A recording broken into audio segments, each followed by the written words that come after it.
네, 군이 유비무환일 줄 알았는데 무비유환이었습니다. 지금 외교안보 국제부 유준 기자가 나와 있습니다. 자, 유 기자, 백신만 맞았더라면 하는 좀 아쉬움을 지울 수가 없는데 올 초 출항을 할 때 백신을 맞고 갈 수는 없었습니까?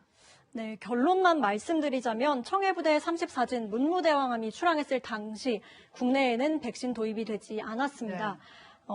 백신이 처음 들어온 건 2월 24일, 첫 접종이 시작된 건 2월 26일이었는데요. 하지만 문무대왕함은 이보다 앞선 2월 8일 떠났습니다.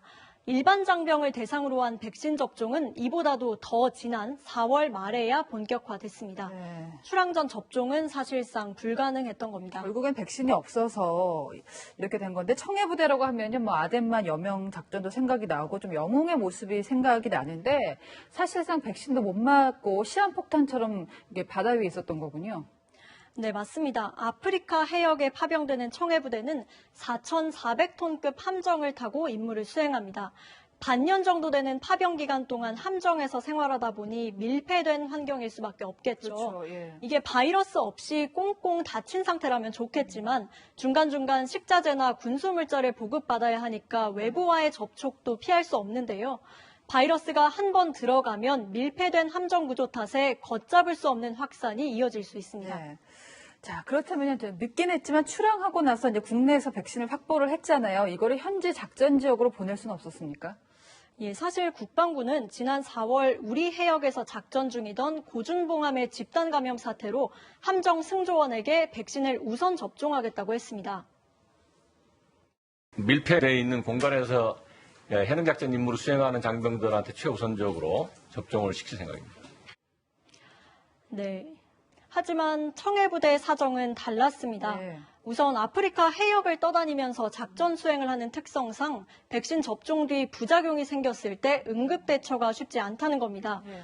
또 함정 내에서는 초저온 상태로 백신을 보관하는 게 현실적으로 어렵기 때문에 접종이 어렵다고 봤습니다. 지금 안 되는 상황이 다 겹친 겁니다. 이런 해명도 있었거든요. 이제 백신 개발업체와 계약한 게 있기 때문에 해외 반출이 제한된다. 이 해명은 맞습니까? 예, 해외 반출이 안 되는 건 맞습니다. 다만 국제법상 해군 함정은 우리 영토로 간주되는 치외 법권 지역이기 때문에 수송 방법을 더 적극적으로 고려했어야 한다. 이런 지적이 나옵니다. 네. 실제 남수단에 파병된 한빛 부대, 또 아랍에미리트에 파병된 아크 부대는 UN 등의 협조를 받아서 현지에서 예방 접종을 받았습니다. 만약 그마저도 어려웠다면 외부와의 접촉이 잦은 필수 인원만큼이라도 백신을 맞추거나 그렇죠, 예. 네, 이미 백신 접종을 마친 다음 기수 35진과 교대 시기를 앞당기는 것도 대안으로 제시되기도 합니다. 결론적으로 바다 위에서 생활하는 청해부대원들의 감염 위험성을 낮게 본 게 이를 키웠다고 보여집니다. 코로나 아주 사태 초기이긴 합니다만 해외에서 이제 크루즈선에 승객들이 다수 이제 갇혀있던 상황도 생각이 나는데 국내로 어쨌든 돌아와야 되잖아요. 치료를 받아야 되니까. 앞으로 일정은 어떻게 진행이 됩니까? 네, 청해부대 34진은 당초 임무 교대 기간인 이 8월 중순을 다 채우지 못하고 귀국길에 오르게 됐습니다. 감염병이 해외 파병 작전을 중단시킨 초유의 사례로 남게 됐는데요. 네. 군은 이르면 내일 다목적 공중급유기 2대를 현지로 급파한다는 계획입니다.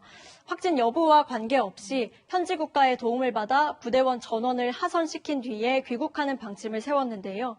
수송기에는 군 의료진과 방역 요원, 문무대왕함을 한국까지 운항할 인력들이 함께 탑승할 것으로 보입니다. 네, 지금까지 외교안보 국제부의 유준 기자였습니다.